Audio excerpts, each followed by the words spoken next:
वंदे मातरम। मैं हूं आपके साथ सीमा चौधरी और आप सभी का स्वागत है दिल्ली लाइव में। दिल्ली की खबर की ओर रुख करेंगे, लेकिन इस बीच एक बड़ी खबर आपको बता दें, जहां भारतीय दूतावास की नई एडवाइजरी सामने आई है।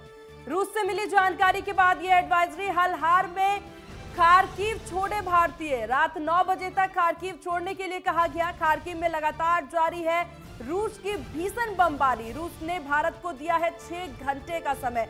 बड़ी खबर इस वक्त की, रूस यूक्रेन के युद्ध के बीच जो जंग जारी है उस बीच अब भारतीय दूतावास की नई एडवाइजरी जारी हुई है, जिसमें रूस से ये जानकारी मिलने के बाद ये एडवाइजरी जारी की गई है, जहां उनके द्वारा कहा गया है कि हर हाल में खार्किव छोड़ दे भारतीय छात्र। रात 9 बजे तक खार्किव छोड़ने के लिए कहा गया। खार्किव में लगातार रूस की जो भीषण बमबारी है वो जारी है। रूस ने भारत को अभी तक 6 घंटे दिए हैं और इन्हीं 6 घंटों में भारतीय छात्रों को जल्दी से जल्दी यूक्रेन छोड़ने की, खार्किव छोड़ने की बात उनके द्वारा कही गई है। किसी भी हाल में अगर कोई साधन मिल रहा है तो साधन का इस्तेमाल करें। ट्रेनें जा रही हैं, ट्रेनों के द्वारा जा सकते हैं। अगर नहीं मिल रहा कोई साधन तो वहां से किसी भी हर हाल में पैदल ही वहां से निकले, लेकिन खार्किव खाली करने की बात कही गई है। अब भारतीय द्वारा एडवाइजरी भारतीय दूतावास द्वारा ये जारी की गई है, जहां 6 घंटे के अंदर बताया जा रहा है कि भारतीय छात्रों को जो है वो जगह छोड़नी है, खार्किव छोड़नी है और दूसरे जगह पर, सुरक्षित जगह पर जाना है। हालांकि भारत द्वारा ऑपरेशन गंगा चलाया जा रहा है, जिसके बाद भारतीय छात्रों को यूक्रेन से सुरक्षित भारत लाने का काम किया जा रहा है। इस बीच खार्किव छोड़ने की ये नई एडवाइजरी इस वक्त जारी की गई है, जहां 6 घंटे के अंदर अंदर भारतीय छात्रों को ये एडवाइजरी दी गई है कि वो यूक्रेन की इस खार्किव को छोड़ दे, ताकि अगर यहाँ पर कोई सार्वजनिक तौर पर कोई खतरा होता है तो उससे उन्हें बचाया जा सके।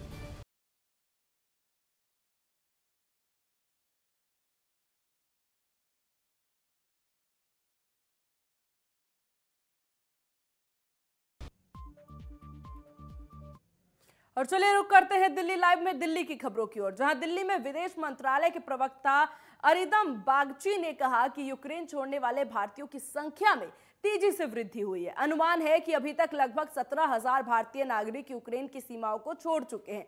विदेश मंत्रालय के प्रवक्ता ने कहा कि पिछले 24 घंटे के दौरान 6 उड़ानें भारत पहुंची हैं, जिससे भारत में कुल उड़ानों की संख्या 15 हो गई है और इन उड़ानों से लौटने वाले भारतीयों की कुल संख्या 3,352 है। उन्होंने कहा कि अगले 24 घंटे में भारत उड़ानें निर्धारित की गई है, इसमें से कुछ पहले से ही वर्तमान में रास्ते में हैं। वहीं विदेश मंत्रालय ने यह भी कहा कि खार्किव में जो भारतीय फंसे हैं उन्हें तुरंत वहां से किसी दूसरी जगह पर चले जाने की एडवाइजरी जारी की गई है। इसके लिए खार्किव के पास की 3 जगह सुरक्षित जोन बताई गई है, जहां पर भारतीय छात्रों को जाने की हिदायत एडवाइजरी जारी की गई है।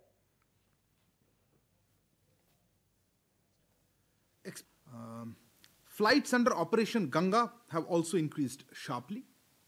During the last 24 hours, 6 flights have landed in India, taking the total number of flights that have landed in India to 15, and the total number of Indians who have returned on these flights to 3,352.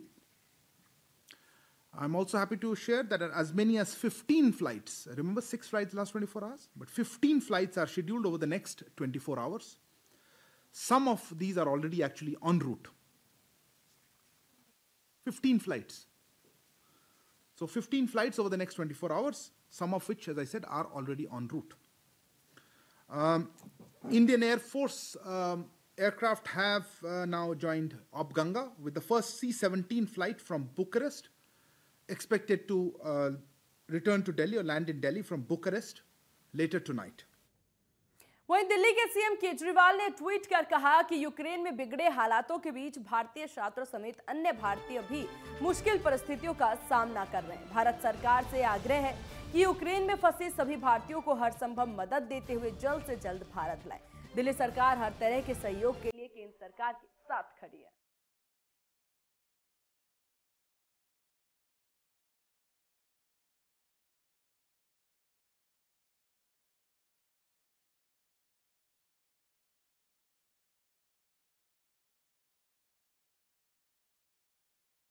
तो अब रूस और Ukraine के युद्ध के बीच में अब देखिए भारत एकजुट होता नजर आ रहा है और यहाँ पर केंद्र सरकार का साथ देने की बात दिल्ली सरकार द्वारा की जा रही है, जहां उन्होंने कहा कि यूक्रेन में बिगड़ते हालातों के बीच भारतीय छात्र समेत अन्य भारतीय भी मुश्किल परिस्थितियों का सामना कर रहे हैं।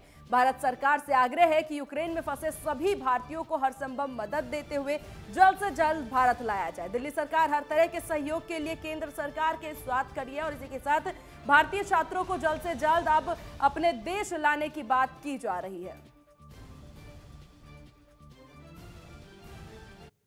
वहीं यूक्रेन में जंग के बीच फंसे 21 साल के भारतीय छात्र की गोलाबारी में मौत हो गई। छात्र कर्नाटक का रहने वाला था। रूस यूक्रेन युद्ध के बीच भारत के हजारों छात्र यूक्रेन में फंसे हैं। वहीं यूक्रेन में रूस के हमले में मारे गए भारतीय छात्र को लेकर के आज दिल्ली के शेख सराय में आयाशा छात्र संगठन ने कैंडल मार्च निकाला और श्रद्धांजलि दी है।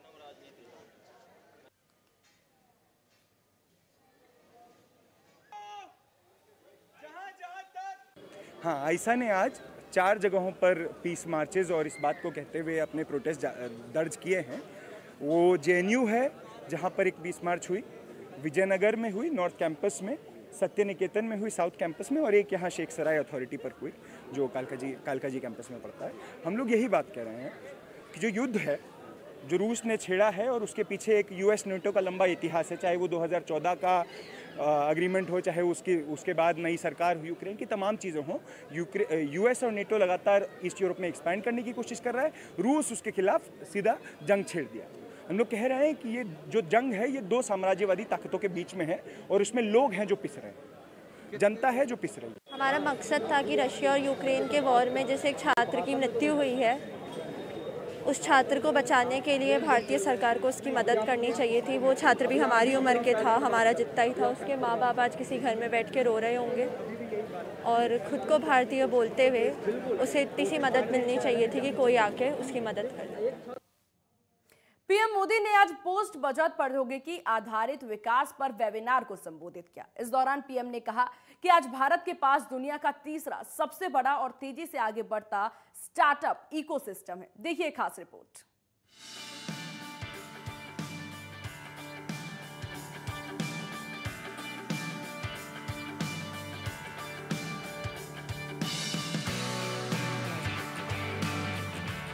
देश में साल 2022 का केंद्रीय बजट पेश होने के बाद से प्रधानमंत्री नरेंद्र मोदी लगातार बजट को लेकर वेबिनार कर रहे हैं।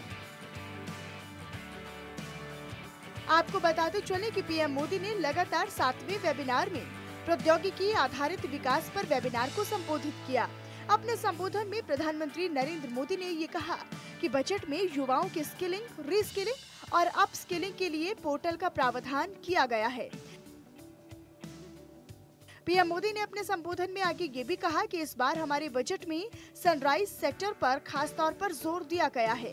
पीएम मोदी ने आगे कहा कि हम तेजी के साथ घरों का निर्माण कर रहे हैं। रेल, रोड, वाटरवे और ऑप्टिकल फाइबर पर भी अभूतपूर्व निवेश हो रहा है। इसमें और गति लाने के लिए पीएम गति शक्ति के विजन के साथ हम आगे बढ़ रहे हैं।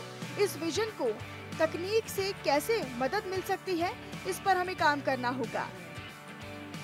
आप सबको पता है कि हमने पिछले 2 वर्ष से एक नई परंपरा शुरू की है।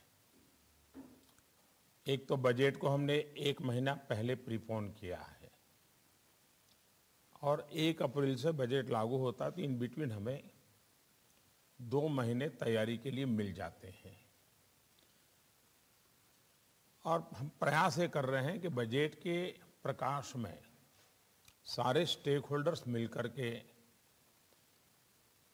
Private, public, state government, central government, सरकार के भिन्न भिन्न डिपार्टमेंट, बजट के लाइट में हम जल्दी से जल्दी चीज़ों को जमीन पर कैसे उतारें, सीमलेसली कैसे उतारें और ऑप्टिमम आउटकम उस पर हमारा बल कैसे हो।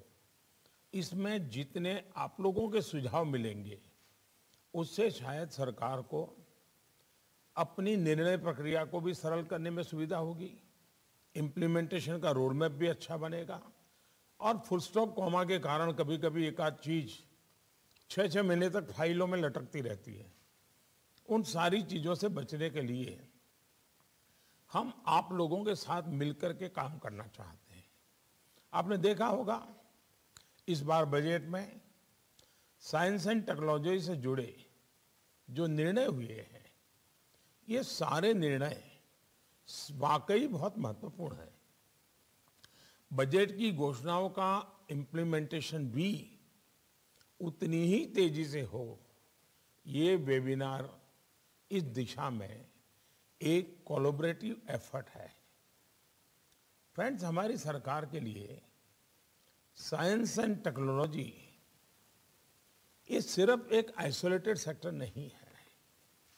आज इकोनॉमी की फील्ड में हमारा विजन डिजिटल इकोनॉमी और फिनटेक्स जैसे आधारों से जुड़ा है।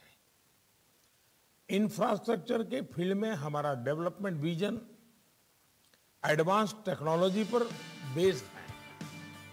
पीएम मोदी ने आगे ये भी कहा कि आज मेडिकल साइंस भी करीब करीब तकनीक आधारित हो चुका है।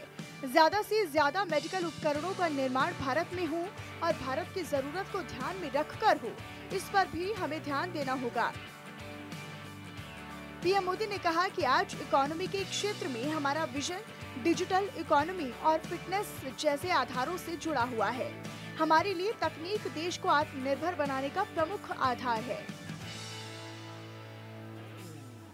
हमारे लिए टेक्नोलॉजी देश के सामान्य से सामान्य नागरिक को एम्पावर करने का एक सशक्त माध्यम है। हमारे लिए टेक्नोलॉजी देश को आत्मनिर्भर बनाने का प्रमुख आधार है। और जब मैं भारत के आत्मनिर्भरता की बात करता हूं, तो आज भी आपने अमेरिका के राष्ट्रपति बाइडेन का भाषण सुबह सुना होगा। उन्होंने भी अमेरिका को आत्मनिर्भर बनाने की बात कही है। अमेरिका में मेक इन अमेरिका के लिए उन्होंने आज बड़ा जोर दिया है। और इसलिए हम जानते हैं कि दुनिया में जो नई व्यवस्थाएं बन रही है, उसमें हमारे लिए भी बहुत आवश्यक है कि हम आत्मनिर्भर करके आगे बढ़े। और इस बजट में उन चीजों को बल दिया हुआ आप देखते होंगे। तो इसी तरह से पीएम मोदी ने मेडिकल साइंस में तकनीक के इस्तेमाल और देश को मेडिकल उपकरणों का निर्माण को लेकर ये कहा कि ज्यादा से ज्यादा मेडिकल उपकरणों का निर्माण भारत में हो और भारत की जरूरतों को ध्यान में रखकर किया जाए। इस पर भी हमें ध्यान देने की जरूरत होगी। कुल मिलाकर पीएम मोदी लगातार बजट के बाद वेबिनार के माध्यम से सभी क्षेत्रों में बजट के सकारात्मक प्रावधानों को लेकर चर्चा कर रहे हैं। इसके माध्यम से पीएम मोदी सभी को बजट के तमाम अहम पहलू समझा रहे हैं। News desk, network 10। और दिल्ली लाइव के इस बुलेटिन में खबरें और भी आपको बताएंगे, लेकिन यहाँ रुकते एक बहुत छोटे से ब्रेक के लिए। ब्रेक के बाद जल्द होंगे हाजिर।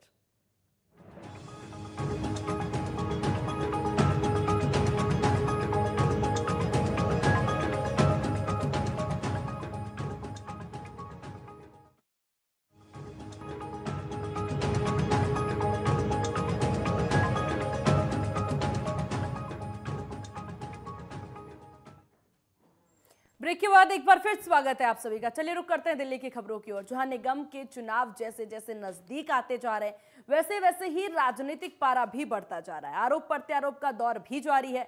आज दक्षिण दिल्ली नगर निगम में आम आदमी पार्टी के नेता विपक्ष ने निगम में बीजेपी पर अटल जन आहार योजना को लेकर के गंभीर सवाल उठाए। इतना ही नहीं, उन्होंने कहा कि इसमें बड़ा भ्रष्टाचार हुआ है, इसकी जांच की जाए। बता दें कि साल 2017 के बीजेपी के चुनावी घोषणा पत्र में अटल जन आहार की घोषणा की गई थी। और किस तरीके से किया है वो मैं आज आपके सामने रख रहा हूं।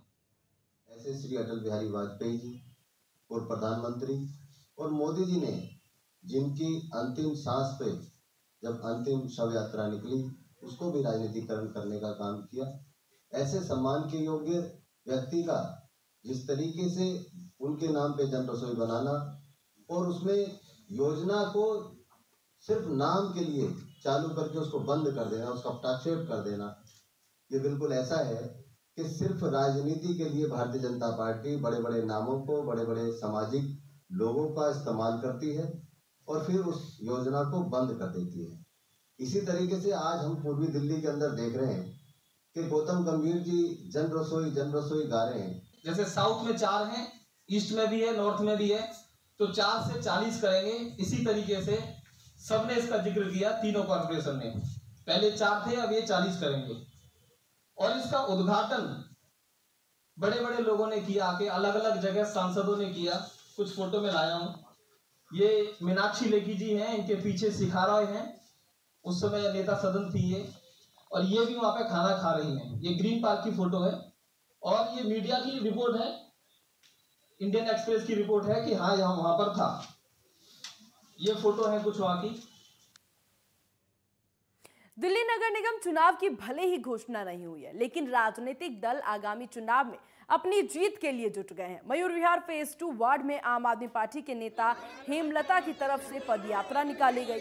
इस पदयात्रा में काफी संख्या में आम आदमी पार्टी के कार्यकर्ता शामिल हुए। पदयात्रा के दौरान हेमलता ने क्षेत्र के लोगों से संपर्क किया और उनसे आगामी निगम चुनाव में आम आदमी पार्टी को वोट देने की अपील की। मयूर विहार फेज 2 वार्ड के बस डिपो से शुरू हुई पदयात्रा वार्ड के सभी इलाके में गई। इस दौरान हेमलता का क्षेत्र के लोगों ने फूल मालाओं से स्वागत किया। इस मौके पर हेमलता ने कहा कि दिल्ली में आम आदमी पार्टी की अरविंद केजरीवाल की सरकार ने चौतरफा विकास किया है। शिक्षा और स्वास्थ्य क्षेत्र में केजरीवाल ने अभूतपूर्व काम किया है, लेकिन बीजेपी ने दिल्ली नगर निगम को कंगाल कर दिया। बीजेपी ने दिल्ली में कूड़े का पहाड़ बना दिया। निगम कर्मचारियों को वेतन भी समय पर नहीं मिलता। उन्होंने आगे कहा कि इस बार दिल्ली के लोग बदलाव के लिए तैयार हैं। मैं हेमलता गौतम वार्ड 11 से यहाँ पे इलेक्शन की तैयारी कर रही हूँ, एमसीडी इलेक्शन की। एमसीडी में जो 15 साल से भ्रष्टाचार चला आ रहा है, पहले तो उसको ख़त्म करेंगे और फिर हमारी शिक्षा के क्षेत्र में हम काम करेंगे सबसे पहले। और जो लोगों की जो निगम पार्षद से उम्मीदें होती हैं, उन सभी उम्मीदों पे हम काम करेंगे, उनकी कंप्लेंटें होती हैं। यहाँ पे एमसीडी में लोग बाग गली मोहल्ले की साफ़ सफाई को लेकर के बड़े परेशान रहते हैं और छोटी सी चीज़ों से इतनी परेशानी होती है उनको। जगह जगह बरसातों में जल भराव की शिकायतें हो जाती हैं, कूड़ा टाइम से नहीं उठाते हैं। एमसीडी में बहुत ज़्यादा भ्रष्टाचार है, कोई काम नहीं होता। हम उन सभी कामों को पूरा करके देते हैं। वहीं सांसद गौतम गंभीर के कार्यालय का घेराव करने जा रहे पूर्वी दिल्ली नगर निगम के हड़ताली कर्मचारियों को पुलिस ने करकटडुमा मेट्रो स्टेशन के पास रोक लिया। इस दौरान निगम कर्मचारियों ने अपनी मांगों को लेकर के जमकर नारेबाजी की। इस बीच गौतम गंभीर की तरफ से भी बोलने का आश्वासन दिया गया। यूनियन नेताओं ने बताया कि 4 महीने से निगम कर्मचारियों को वेतन नहीं मिला। दशकों से निगम कर्मचारियों को पक्का नहीं किया गया। सालों से एरिया नहीं मिला है। अपनी मांगों को लेकर के वो लोग लगातार प्रदर्शन कर रहे हैं। 14 फरवरी से संयुक्त मोर्चा बनाकर निगम कर्मचारी हड़ताल पर हैं। इसके बावजूद उनकी मांगों को लेकर के निगम गंभीर नहीं है। यूनियन नेताओं ने कहा कि आज वो लोग गौतम गंभीर से मिलने जा रहे थे, लेकिन उन्हें जाने नहीं दिया गया। गंभीर ने मिलने का आश्वासन दिया है। यूनियन नेताओं ने कहा कि उनकी मांगों को पूरा नहीं किया गया तो वो लोग उत्तर पूर्वी दिल्ली के सांसद गौतम गंभीर के कार्यालय का भी घेराव करेंगे। 25 साल से निगम कर्मचारी पक्का नहीं हुआ है और 4 माह से निगम कर्मचारी को वेतन नहीं मिला है। निगम कर्मचारी को मेडिकल कैशलेस कार्ड नहीं मिला है और 30 साल से हम लोग आंदोलन कर रहे हैं और बड़े मजबूर होकर हम लोग धरने पर बैठे हैं। हमारे धरने का आज 8वां दिन है और हड़ताल का आज 14वां दिन है। मैं आपको बताना चाहता हूं, देखिए, मजदूर जब सड़क पे आएगा तो परेशान होकर आता है। हमें दिल्ली की जनता को परेशान करने का कोई हक नहीं है। हमारी दिल्ली की जनता के साथ पूरी सिंपैथी है। हम तो सिर्फ यह चाहते हैं कि हमारे जो दलित कर्मचारी हैं उनको उनका। वहीं नेशनल हाईवे 44 पर लगे हुए प्रचार बोलेरो की वजह से कई बार हादसे हो चुके हैं। इसी को लेकर के नेशनल हाईवे अथॉरिटी ने मुकरबा चौक से लेकर के पानीपत तक लगे हुए तमाम बैनर पोस्टर को उतारने का काम जारी कर दिया है। जहां राजधानी दिल्ली में जल्द ही निगम चुनाव होने हैं, वहीं तमाम राजनीतिक दल होल्डिंग बाजी कर रहे हैं, जिसको लेकर के अब नेशनल हाईवे अथॉरिटी ने कार्रवाई करते हुए नेशनल हाईवे पर लगे हुए सभी होल्डिंग को उतारना शुरू किया। नेशनल हाईवे पर होल्डिंग को हो रही है, इसे खोलने का नेशनल हाईवे अथॉरिटी ने कार्रवाई करते हुए सभी होल्डिंग को उतारना शुरू कर दिया। नेशनल हाईवे 44 पर जितने भी होल्डिंग लगे हुए हैं, इनकी कोई परमिशन नहीं ली गई है। बैनर परमिशन के इस होल्डिंग को यहां पर लगा दिया गया, जिसके बाद नेशनल हाईवे अथॉरिटी ने कार्रवाई करते हुए होल्डिंग्स को उतारा है। बताया जा रहा है कि बिना परमिशन के होल्डिंग्स लगाए गए थे, जिसकी वजह से अब हाईवे अथॉरिटी के द्वारा इन सारे होल्डर्स को हटाया जा रहा है।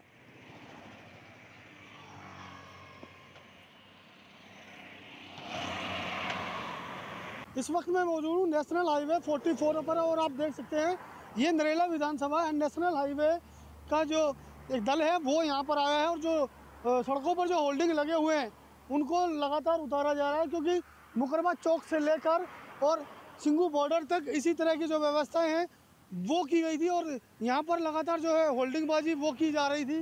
इसी को लेकर नेशनल हाईवे अथॉरिटी ने कार्रवाई करते हुए अब होल्डिंग उतारने जो है वो शुरू कर दिए हैं और आपको दिखा दें कि किस तरह जो होल्डिंग जो है वो उतारे जा रहे हैं। नेशनल हाईवे 44 की तरफ से जो दल है वो यहाँ पर पहुँचा है।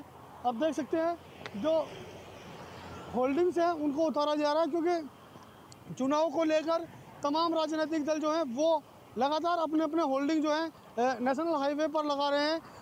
इनकी वजह से कई बार हादसे भी यहाँ पर हो जाते हैं, जिसको लेकर NH 44 ने जो कार्रवाई करते हुए तमाम जो होल्डिंग है वो उतारे जा रहे हैं। और जो है बात कर लेते हैं, कुछ लोग यहाँ मौजूद हैं। नाम बताइए भाई। आशु नाम। आशु, होल्डिंग उतारे जा रहे हैं, कहाँ से कहाँ तक उतारे जाएंगे? ये यहाँ पूरे दिल्ली से लेकर और पानीपत तक NH के ऑर्डर है। अच्छा, हाँ जी। तो जब ये लगाए जाते हैं इनको कोई आदेश, इनको रोका क्यों नहीं जाता उस दौरान?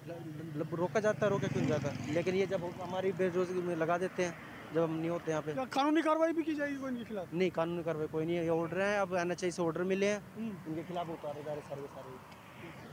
तो पूरे हाईवे पर जो होल्डिंग लगे हुए हैं उनको NH जो है 44 नेशनल हाईवे अथॉरिटी जो है वो उतार रही है। दिल्ली से नीतीश सैन के साथ नेटवर्क 10 के लिए प्रदीप उज्जैन की रिपोर्ट।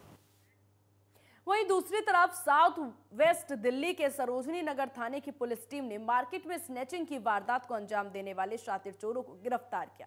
इसके साथ ही गिरफ्तार आरोपी के कब्जे से पुलिस ने चोरी के 10 मोबाइल, एक सेंट्रो कार को भी बरामद किया। गिरफ्तार आरोपी की पहचान ओम प्रकाश के रूप में की गई।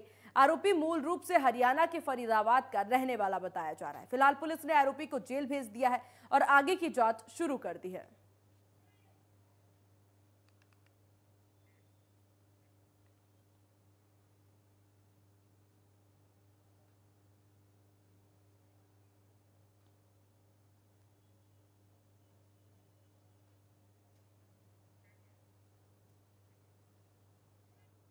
वहीं दिल्ली के नरेला में जूता चप्पल बनाने वाली फैक्ट्री में भीषण आग लग गई। सूचना के कई घंटे बाद फायर ब्रिगेड की टीम मौके पर पहुंची और कड़ी मशक्कत के बाद आग पर काबू पाया। फिलहाल आग लगने से कितना नुकसान हुआ है ये अभी तक साफ नहीं हो पाया।